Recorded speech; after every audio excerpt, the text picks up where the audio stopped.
അസ്സലാമു അലൈക്കും വറഹ്മത്തുള്ളാഹി തആല വബറകാതുഹു. മോഡേൺ അറബിക് പ്രോസ് ആൻഡ് പോയട്രിയിലെ ഇമ്പോർട്ടൻ്റ് ആയിട്ടുള്ള അഥവാ എല്ലാ വർഷവും തുടർച്ചയായിട്ട് ചോദ്യം വരാറുള്ള കുറച്ച് ചോദ്യങ്ങളും അതിൻ്റെ ആൻസേഴ്സുമാണ് നമ്മൾ ഈ ഒരു ഭാഗത്ത് നോക്കുന്നത്.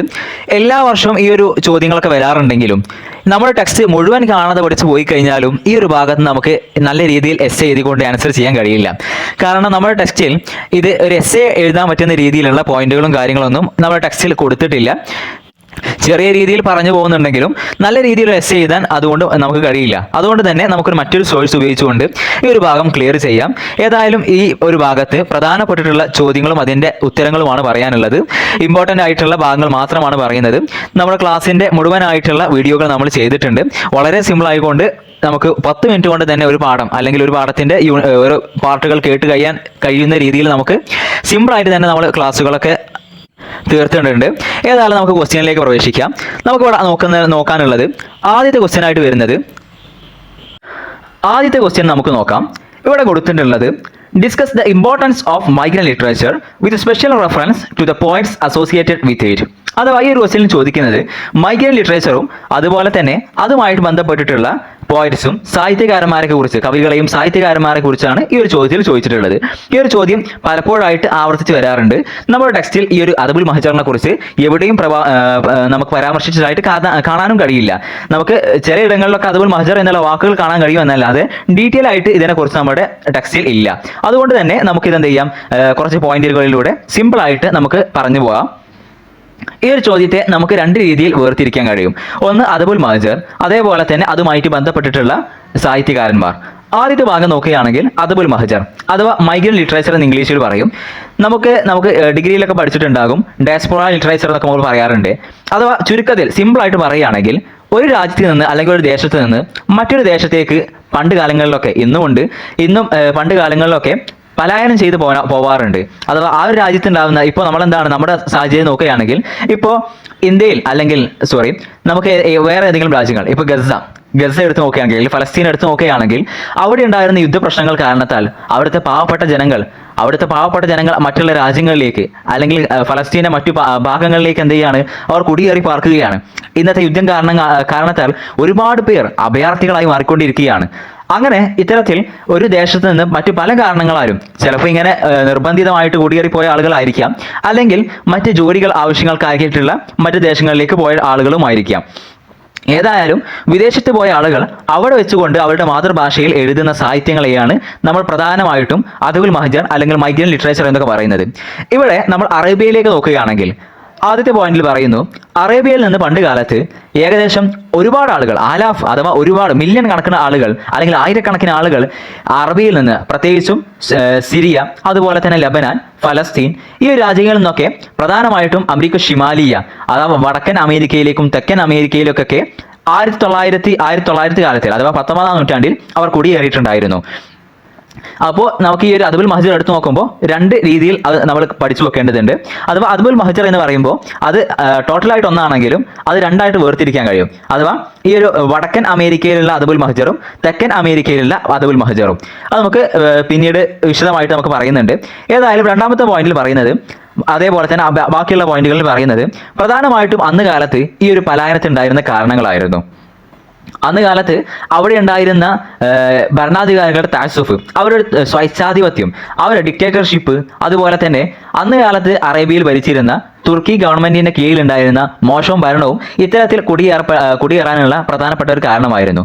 അതുപോലെ തന്നെ അവിടെ ഉണ്ടായിരുന്ന അന്ന് കാലത്ത് ഒരുപാട് കില്ലത്തുൽ മഹാസിൽ അഥവാ അന്ന് കൃഷിയുടെ കൊയ്ത്തൊക്കെ വളരെയധികം, കൃഷിയുടെ വിളവെടുപ്പൊക്കെ വളരെയധികം കുറവായിരുന്നു. അതുപോലെ തന്നെ അവിടെ ഉണ്ടായിരുന്ന ഒരുപാട് കൂടുതൽ ടാക്സും കാര്യങ്ങളൊക്കെ, ലൊറായിബ് എന്ന് പറഞ്ഞാൽ ടാക്സ് ആണ്, അത്തരത്തിലുള്ള ലൊറായിബും കാര്യങ്ങളൊക്കെ, ടാക്സും കാര്യങ്ങളൊക്കെ അധികരിപ്പിക്കുക, അത്തരത്തിലുള്ള ഒരുപാട് കാര്യങ്ങൾ. പിന്നെ മൂന്നാമത്തെ പോയിന്റിൽ പറയുന്നത് വിഭാഗീയമായിട്ടുള്ള ഒരുപാട് പ്രശ്നങ്ങൾ, അതുപോലെ തന്നെ മതപരമായിട്ടുള്ള അല്ലെങ്കിൽ ഒരുപാട് കാര്യങ്ങൾ, ഒരുപാട് മവാബി, കൂട്ടക്കൊലകൾ, അത്തരത്തിലുള്ള ഒരുപാട് കാര്യങ്ങൾ അവിടുത്തെ അവസ്ഥ മോശമാക്കി. അത് കാരണത്താൽ തന്നെ കൂടുതൽ ആളുകൾ അവിടെ നിന്ന് പലായനം ചെയ്യാൻ, കുടിയേറി മറ്റുള്ള സ്ഥലങ്ങളിലേക്ക് പോകാൻ കൂടുതൽ ആളുകളെ പ്രേരിപ്പിക്കുകയും ചെയ്തു. അന്ന് കാലത്ത് കൂടുതൽ ആളുകളും വിലായത്തുൽ മുത്തഹിദ അഥവാ ഇന്ന് കാണുന്ന അമേരിക്ക യു എസ് എയിലേക്കായിരുന്നു അമേരിക്കയിലേക്കായിരുന്നു കൂടുതൽ ആളുകളും പോയിട്ടുണ്ടായിരുന്നത്. എന്നാൽ മറ്റു കുറച്ച് ആളുകൾ അമേരിക്കയുടെ തെക്ക് ഭാഗത്തുള്ള രാജ്യങ്ങളായിട്ടുള്ള ബ്രസീൽ, അതേപോലെ തന്നെ അർജന്റീന, അത്തരത്തിലുള്ള രാജ്യങ്ങളിലേക്കും പോയി.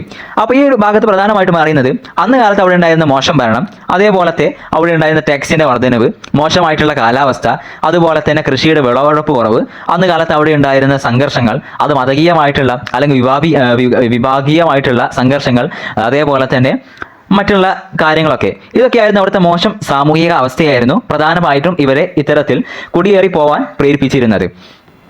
പിന്നീട് നമുക്ക് നോക്കാനുള്ളത് ഈ ഒരു അദബുൽ മഹജറുമായിട്ട് ബന്ധപ്പെട്ടിട്ടുള്ള മറ്റൊരു ഭാഗമാണ് റാബിത്തുൽ കലമിയ. നമ്മൾ നേരത്തെ പറഞ്ഞു വെച്ചിരുന്നു ഈ പലായനം ചെയ്തു പോയ ആളുകൾ രണ്ട് സ്ഥലങ്ങളിലേക്കായിരുന്നു പ്രധാനമായിട്ട് പോയിരുന്നത്. ഒന്ന് വടക്കൻ അമേരിക്കയിലേക്കും ഒന്ന് തെക്കൻ അമേരിക്കയിലേക്കും. ഈ വടക്കൻ അമേരിക്കയിലേക്കായിരുന്നു നമ്മളുടെ പ്രധാനപ്പെട്ടിട്ടുള്ള ഒരുപാട് ആളുകൾ പോയിരുന്നത്. അതിൽപ്പെട്ട ഒരാളായിരുന്നു ഖലീൽ ജിബ്രാൻ. ഖലീൽ ജിബ്രാന്റെ ബയോഡേറ്റ നമ്മൾ ആദ്യ പാഠത്തിൽ തന്നെ പഠിച്ചതായിരുന്നു. ആ ഒരു ഭാഗത്ത് നമ്മൾ അറാബിയത്തുൽ കലമിയ അഥവാ പെൻ ലീഗ് എന്ന് നമ്മൾ ഇംഗ്ലീഷിൽ പറയും, പെൻ ലീഗിനെ കുറിച്ച്, അറാബിയത്തുൽ കലമിയെ കുറിച്ച് നമ്മൾ പറഞ്ഞിട്ടുണ്ടായിരുന്നു. അപ്പോൾ ഈ ഒരു ഭാഗത്തും അതുകൂടെ നമുക്ക് ചേർത്ത് എഴുതേണ്ടതുണ്ട്. കാരണം ഇതും അദബുൽ മഹജറുമായിട്ട് ബന്ധപ്പെട്ടിട്ടുള്ള ഒരു സംഘടനയുടെ പേരെയാണ് റാബിത്തുൽ കലമിയ എന്ന് പറയുന്നത്. അഥവാ അദബുൽ മഹജറിലെ വടക്കൻ അമേരിക്കയിൽ ഉണ്ടായിട്ടുള്ള ഒരു സാഹിത്യ സംഘടനയാണ് റാബിത്തുൽ കലമിയ. നമുക്ക് നോക്കാം, ഇതിന്റെ പോയിന്റുകൾ നമുക്ക് സിമ്പിളായിട്ട് നോക്കി പോകാം. റാബിത്തുൽ കലമിയ സ്ഥാപിതമാകുന്നത് അമേരിക്കയിലെ ന്യൂയോർക്കിലാണ്. ന്യൂയോർക്കാണ് ഈ റാബിത്തുൽ കലമിയുടെ ഹെഡ് ഓഫീസ് ഉള്ളത്. 1920 കുറച്ച് ഈ ഒരു വടക്കൻ അമേരിക്കയിലേക്ക് വന്നിട്ടുള്ള മുഹാജിരികളായിട്ടുള്ള അഥവാ പലായനം ചെയ്ത് കുടിയേറി വന്നിട്ടുള്ള വിദേശികളായിട്ടുള്ള കുറച്ച് അറേബ്യൻ സാഹിത്യകാരന്മാർ അവരെല്ലാം കൂടി ചേർന്നിട്ടാണ് 1920 ന്യൂയോർക്കിൽ ഈ റാബിത്തുൽ കലമിയ എന്ന് പറയുന്ന ഒരു സംഘടന ഉണ്ടാകുന്നത്. പ്രധാനമായിട്ടും ഈ ഒരു റാബിത്തുൽ കലമിയ ഉണ്ടാകുന്നത് നമുക്ക് എല്ലാവർക്കും അറിയാവുന്ന ഖലീൽ ജിബ്രാന്റെ ഒരു ആശയത്തിൽ നിന്നാണ് ഉണ്ടാകുന്നത്. അദ്ദേഹമാണ് ഈ റാബിത്തുൽ കലമിയ എന്നുള്ള സംഘടനയെ ഉണ്ടാക്കുന്നതും അതുപോലെ തന്നെ അതിന്റെ പ്രധാനപ്പെട്ടിട്ടുള്ള ഒരു അംഗവും കൂടിയായിരുന്നു അദ്ദേഹം. അത് നമുക്കറിയാം, അദ്ദേഹം ഈ ഒരു സംഘടനയുടെ പ്രസിഡന്റ് ആയിരുന്നു. അദ്ദേഹം റയീസ് എന്ന് പറയും ഈ പ്രസിഡന്റിന്. അപ്പൊ അദ്ദേഹം ഈ ഒരു സംഘടനയുടെ പ്രസിഡന്റ് കൂടിയായിരുന്നു ഖലീൽ ജിബ്രാൻ. ഏകദേശം 1900 ഇത് ഉണ്ടാക്കുന്ന സമയത്ത്, എൻ്റെ ഓർമ്മ ശരിയാണെങ്കിൽ ഏപ്രിലാണ് ഇവർ ഈ ഒരു സംഘടന ഉണ്ടാക്കുന്നത്. ആ ഒരു സമയത്ത് നമുക്ക് ആ ഒരു ഒന്നാമത്തെ പാഠത്ത് നോക്കി കഴിഞ്ഞാൽ ഡീറ്റെയിലേക്ക് മനസ്സിലാക്കാൻ കഴിയും. ഏതായാലും നമുക്ക് ഇവിടെ സിമ്പിളായിട്ട് പോയിന്റ് നോക്കി പോവാം. അതിന്റെ ആദ്യത്തെ യോഗം അവർ ചേരുന്നത് അബ്ദുൽ മസീഹ് ഹദ്ദാദ് എന്ന് പറയുന്ന ആ ഒരു സംഘടനയിൽപ്പെട്ട ഒരാളുടെ വീട്ടിലായിരുന്നു ഈ ഒരു ആദ്യത്തെ യോഗം ചേരുന്നത്. രണ്ടാമത്തെ യോഗം ചേരുന്നത് ജിബ്രാന്റെ വീട്ടിലുമാണ്. പിന്നീട് ഇതിന്റെ ആദ്യത്തെ സെക്രട്ടറി ആയിട്ടുള്ളത്, ആദ്യത്തെ പ്രസിഡന്റ് ആരാണ് നമ്മൾ പറഞ്ഞു, ജിബ്രാൻ ആയിരുന്നു ആദ്യത്തെ പ്രസിഡന്റ്. ആദ്യത്തെ സെക്രട്ടറി മിഖായിൽ നൈമയുമായിരുന്നു. പിന്നീട് അടുത്ത പോയിന്റിൽ പറയുന്നത് ഈ ഒരു സംഘടനയിൽ ഏകദേശം 10 ആളുകളായിരുന്നു അന്നുണ്ടായിരുന്നത്. നമ്മളിപ്പോൾ പറഞ്ഞിട്ടുള്ള 3 ആളുകൾ അഥവാ ഈ മസീഉൽ ഹദ്ദാദ്, അതുപോലെ തന്നെ ജിബ്രാൻ, മിഖായിൽ നൈമ, ഈ 3 ആളുകളും അവരെ കൂടാതെ സബഅത്തു അഅ്ദാഇൻ ആഖരീൻ മറ്റ് 7 ആളുകളും അങ്ങനെ കൂടിയിട്ട് 10 ആളുകളായിരുന്നു ഈ ഒരു സംഘടനയിൽ അന്നുണ്ടായിരുന്നത്. ഈ 10 ആളുകളും പ്രധാനപ്പെട്ടിട്ടുള്ള അന്നത്തെ പ്രസിദ്ധമായിട്ടുള്ള ഫേമസ് ആയിട്ടുള്ള സാഹിത്യകാരന്മാർ കൂടിയാണ്. നമുക്ക് 1-2 ആളുകളുടെ പേര് പഠിച്ചു വെക്കാം. 10 ആളുടെ പേരൊന്നും പഠിച്ചു വെക്കേണ്ട ആവശ്യമില്ല. ഈ റാബിത്തുൽ കലമിയ ഇമ്പോർട്ടൻ്റ് ആയിട്ട് നമ്മൾ പഠിച്ചു വെക്കണം. അതുപോലെ അതിലുള്ള പ്രധാനപ്പെട്ട ആളുകളുടെ പേരുകൾ കുറച്ച് നമുക്ക് പഠിച്ചു വെക്കണം. കാരണം ഈ റാബിത്തുൽ കലമിയ അദബുൽ മഹജറിനെ കുറിച്ച് നമുക്ക് ചോദിച്ചാൽ എഴുതാൻ കഴിയും. അതുപോലെ തന്നെ ഖലീൽ ജിബ്രാനെ കുറിച്ച് ചോദിച്ചാൽ നമുക്ക് എഴുതാൻ കഴിയും. അതുപോലെ തന്നെ നമുക്ക് ഇവിടെ വരാൻ പോകുന്ന മിഖായിൽ നൈമയെ കുറിച്ചോ അല്ലെങ്കിൽ ഇലിയ അബുമാദിയെ കുറിച്ചൊക്കെ ചോദിച്ചു കഴിഞ്ഞാൽ, അല്ലെങ്കിൽ നസീബ് ആരിലെ കുറിച്ചൊക്കെ ചോദിച്ചു കഴിഞ്ഞാൽ നമുക്ക് ഇത് എഴുതാൻ കഴിയും. അതുപോലെ തന്നെ റാബിത്തുൽ കലമിയെ പ്രത്യേകമായിട്ട് ചോദിച്ചു കഴിഞ്ഞാലും നമുക്ക് എഴുതാൻ കഴിയും. അതേപോലെ തന്നെ അറബിക് ലിറ്ററേച്ചറിന്റെ മൂവ്മെന്റുകളെ കുറിച്ച് ചോദിച്ചാലും നമുക്ക് എഴുതാൻ കഴിയും. ഇത്തരത്തിൽ ഒരുപാട് ക്വസ്റ്റ്യൻസ് നമുക്ക് ആൻസർ ചെയ്യുമ്പോൾ ഉൾപ്പെടുത്താൻ കഴിയുന്ന ഒരു ചോദ്യമാണ്, ഒരു ഭാഗമാണ് റാബിത്തുൽ കലമിയ. അതുകൊണ്ട് ഇമ്പോർട്ടൻ്റ് ആയിട്ട് തന്നെ പഠിച്ചു വെക്കണം. അപ്പോൾ ഇതിൽ പ്രധാനപ്പെട്ടിട്ടുള്ള 1-2 നമ്മൾ 3 ആൾക്കാരെ പഠിച്ചു വെച്ചു. ഇനി ഒരു 3 ആൾക്കാർ കൂടെ നമുക്ക് പഠിച്ചു വെക്കാം. ഇതിൽ പഠിച്ചു വെക്കണം എന്നില്ല, നമുക്ക് 3 ആൾക്കാർ അറിയാം. ഏതായാലും നമുക്ക് നോക്കാം. ഇലിയ അബുമാദി, അതുപോലെ തന്നെ നദറ ഹദ്ദാദ്, നസീബ് ആരില, ഇതും അതിലെ പ്രധാനപ്പെട്ടിട്ടുള്ള മറ്റ് 3 അംഗങ്ങളായിരുന്നു. അപ്പോൾ ടോട്ടൽ 6 ആൾക്കാരെ പേര് ഇവിടെ പറഞ്ഞിട്ടുണ്ട്. ഏതായാലും നമുക്കൊരു 3 ആൾക്കാരെ പഠിച്ചു വെച്ചാൽ മതിയാവും. പിന്നീട് നമുക്ക് നോക്കുകയാണെങ്കിൽ അടുത്ത പോയിന്റിൽ പറയുന്നത് ഏകദേശം 1920 തുടങ്ങി 1931 ഖലീൽ ജിബ്രാൻ വഫാത്താകുന്നത് വരെ, അദ്ദേഹം മരിക്കുന്നത് വരെ ഏകദേശം ഒരു 11 വർഷം വളരെ നല്ല രീതിയിൽ തന്നെ ഈ ഒരു സംഘടന മുന്നോട്ട് പോകുന്നുണ്ട്. ഒരുപാട് പ്രവർത്തനങ്ങളും അവർ കാഴ്ചവെക്കുന്നുണ്ട്. പ്രധാനമായിട്ടും റാബിത്തുൽ കലമിയുടെ ലക്ഷ്യം എന്ന് പറയുന്നത് ഈ അദബുൽ അറബിയെ അഥവാ അറബി സാഹിത്യത്തെ കവിതയിലൂടെയും അതുപോലെ തന്നെ കൂടുതൽ ലേഖനങ്ങളിലൂടെയും കൂടുതൽ മുന്നോട്ട് കൊണ്ടുപോവുക, കൂടുതൽ ഡെവലപ്പ് ചെയ്യുക എന്നുള്ളതായിരുന്നു അവരുടെ പ്രധാനമായിട്ടുള്ള ലക്ഷ്യമായിരുന്നത്. അതുപോലെ തന്നെ 1921 അഥവാ അവർ ഉണ്ടാക്കിയതിന് ഒരു വർഷം പിന്നിട്ട് ആ ഒരു ഒന്നാം വാർഷികത്തിന് തന്നെ അവർ ഒരുപാട് കസീദകൾ, ഒരുപാട് കവിതകളും ഒരുപാട് മക്കാലാത്തുകൾ, ഒരുപാട് ലേഖനങ്ങളൊക്കെ ഒരുമിച്ച് കൂട്ടിയാണ്ട് അവരൊരു മജ്മുഅത്ത് എന്ന് പറഞ്ഞു കഴിഞ്ഞാൽ ഒരു സംഗ്രഹം, ഒരു എല്ലാം എല്ലാം ഒരുപാട് കൃതികൾ, ഒരുപാട് കവിതകളും ഒരുപാട് ലേഖനങ്ങൾ കൂട്ടിയിട്ടുണ്ട് ഒരു മജ്മുഅത്ത് അവരുണ്ടാക്കിയിട്ടുണ്ട്, ഒരു പബ്ലിഷ് ചെയ്തിട്ടുണ്ട്. അതുപോലെ തന്നെ അന്ന് കാലത്ത് ഇവർ പുറത്തിറക്കിയിട്ടുണ്ടായിരുന്ന പ്രധാനപ്പെട്ട 2 മാഗസീനുകളാണ്, ഒന്ന് അൽഫുനൂൻ, രണ്ട് അസമീർ എന്ന് പറയുന്ന 2 മാഗസീനുകൾ. പക്ഷേ പല കാരണങ്ങളാലും പ്രധാനമായിട്ടും നഖ്സുൽ മാലി, അതുപോലെ തന്നെ നഖ്സുൽ മാലി എന്ന് പറഞ്ഞു കഴിഞ്ഞാൽ സാമ്പത്തിക പ്രതിസന്ധി, പണമില്ലായ്മ, സാമ്പത്തിക പ്രതിസന്ധി എന്നൊക്കെ പറയാം. അതുപോലെ തന്നെ വഫാത്തുൽ മുഅസ്സിസീൻ, അവിടെ ഉണ്ടായിരുന്ന നമ്മുടെ റബീത്തുൽ കലമയുടെ പ്രധാനപ്പെട്ടിട്ടുള്ള നേതാക്കന്മാർ അവരൊക്കെ എന്താണ് മരണപ്പെട്ടു പോവുക. ഇത്തരത്തിലുള്ള പല കാരണങ്ങളാൽ ഈ അൽഫുനൂനും അതുപോലെ തന്നെ അസമീറും പിന്നീട് നിർത്തപ്പെടുന്നുണ്ട്. ഏതായാലും 11 വർഷങ്ങൾക്ക് ശേഷം 1931 റബീത്തുൽ കലമിയ പല കാരണങ്ങളാലും ഇല്ലാതാവുകയായിരുന്നു. പ്രധാനമായിട്ടും അതിന്റെ അംഗങ്ങൾ മരിച്ചുപോയി. അതുപോലെ തന്നെ നമുക്കറിയാം 1931 ഖലീൽ ജിബ്രാനൊക്കെ മരിച്ചു പോകുന്നുണ്ട്.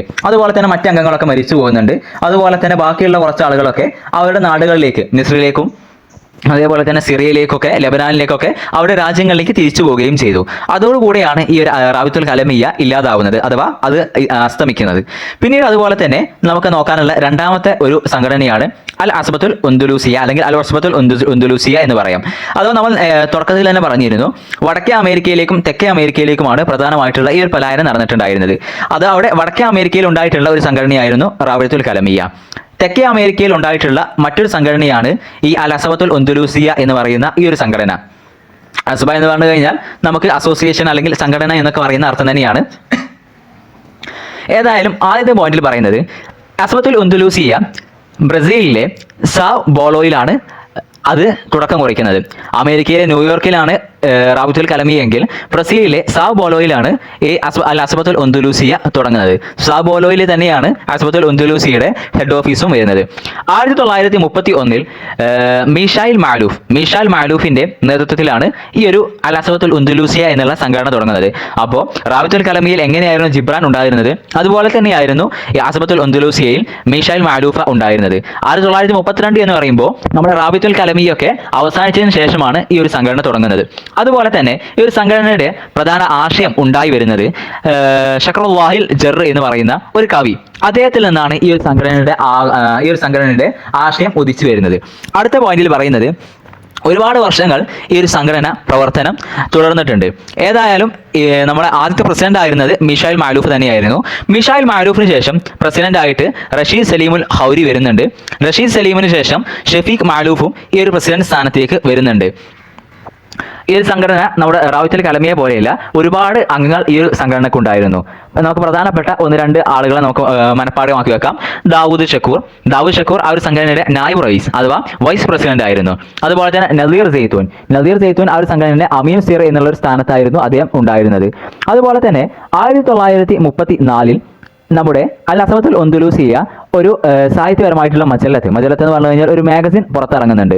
പക്ഷേ ഇതിന്റെ പ്രധാനപ്പെട്ടിട്ടുള്ള റിയാസ് തഹരിയ എന്ന് പറഞ്ഞാൽ ചീഫ് എഡിറ്റർ ആയിട്ടുണ്ടായിരുന്നത് ഹബീബ് മസൂദുമായിരുന്നു. അങ്ങനെ 1941 ഈ ഒരു മാഗസിൻ പല കാരണങ്ങളാലും പ്രത്യേകിച്ച് അന്ന് ബ്രസീലുണ്ടായിരുന്ന യുദ്ധം കാരണത്താൽ ബ്രസീലിയൻ റിപ്പബ്ലിക് പ്രസിഡന്റിന്റെ കൽപ്പന പ്രകാരം 1941 ഈ ഒരു മാഗസിൻ നിർത്തപ്പെടുന്നുണ്ട്. പ്രധാനമായിട്ടും അന്ന് ഉണ്ടായ പ്രശ്നം എന്ന് വെച്ച് കഴിഞ്ഞാൽ ഈ ഒരു യുദ്ധം കാരണത്താൽ അന്ന് ബ്രസീലിയൻ ഭാഷയിലല്ലാതെ അച്ചടിക്കപ്പെടുന്ന എല്ലാ മാഗസിനുകളും നിർത്തുക എന്നുള്ള ഒരു ഉത്തരവ് ഇറക്കുന്നുണ്ട്, ബ്രസീലിയൻ പ്രസിഡന്റ് ഇറക്കുന്നുണ്ട്. അത് മുഖേനയാണ് ഈ ഒരു നമ്മുടെ ഈ ഒരു റബീത്തുൽ കലമിയുടെ മാഗസിനും നിന്നു പോകുന്നത്. പക്ഷേ 1947 നമ്മുടെ ഷഫീഖ് മാലൂഫ്, ഈ ഒരു സംഘടനയുടെ 3ാമത്തെ പ്രസിഡന്റായിട്ട് വരുന്ന ഷഫീഖ് മാലൂഫ്, അദ്ദേഹത്തിന്റെ പ്രവർത്തനങ്ങൾ കാരണത്താൽ, അദ്ദേഹത്തിന്റെ പരിശ്രമം കാരണത്താൽ 1947 അദ്ദേഹം വീണ്ടും ഈ ഒരു മാഗസിൻ പബ്ലിഷ് ചെയ്യാൻ തുടങ്ങുന്നുണ്ട്. ഏകദേശം 7 വർഷത്തിൽ ഇതിന്റെ അവസാനം വരെ ഏകദേശം 80 ലക്കങ്ങൾ ഈ ഒരു മാഗസിൻ ഇവർ അടിച്ചു പുറത്തിറക്കുന്നുണ്ട്. ഏകദേശം 80 ലക്കങ്ങൾ എന്ത് ചെയ്യുന്നുണ്ട്, ഇവർ പബ്ലിഷ് ചെയ്യുന്നുണ്ട്. അതുപോലെ തന്നെ ഇവർ പ്രധാനമായിട്ടും അദബുൽ അറബിക്ക് ഈ ഒരു മാഗസിൻ വലിയ സംഭാവനകൾ നൽകുന്നുണ്ട്. അതുപോലെ തന്നെ അദബുൽ മഹ്ജരിയിലും വലിയ രീതിയിലുള്ള സ്വാധീനം ഈ ഒരു മാഗസിന് ചെലുത്താൻ കഴിയുന്നുണ്ട്. അതുപോലെ തന്നെ നമ്മൾ നേരത്തെ പറഞ്ഞതുപോലെ തന്നെ പല കാരണങ്ങളാലും പിന്നീട് ഈ ഒരു അൽ അസ്വത്തുൽ ഉന്ദുലൂസി എന്ന് പറഞ്ഞ സംഘടനയും നിന്ന് പോകുന്നുണ്ട്. പ്രധാനപ്പെട്ട കാരണങ്ങൾ സംഘടനയുടെ നേതൃസ്ഥാനത്തുണ്ടായിരുന്ന ആളുകൾ മരിച്ചു പോവുക, അതുപോലെ തന്നെ അന്ന് അവിടെ ബ്രസീലിൽ ഉണ്ടായിരുന്ന പൊളിറ്റിക്കൽ ആയിട്ടുള്ള സാഹചര്യം, അതുപോലെ തന്നെ കൂടുതലായിട്ടുണ്ടായിരുന്ന അന്ന് ബ്രസീലിലുണ്ടായിരുന്ന സംഘർഷങ്ങൾ, ആ ഒരു കാര്യങ്ങളൊക്കെ.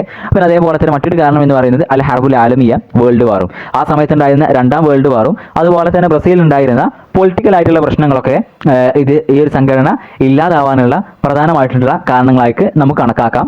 അപ്പോൾ ഇത്രയും കാര്യങ്ങളൊക്കെയാണ് ഈ ഒരു വിഷയത്തെക്കുറിച്ച് നമുക്ക് പഠിച്ചു വെക്കാനുള്ളത്. അപ്പോൾ ഇത് വളരെയധികം ഇമ്പോർട്ടൻ്റ് ആയിട്ടുള്ള ഭാഗം തന്നെയാണ്. ഇമ്പോർട്ടൻ്റ് ആയിട്ട് പഠിച്ചു വെക്കുക. നമുക്ക് അടുത്ത ക്വസ്റ്റ്യനിലേക്ക് നോക്കാം.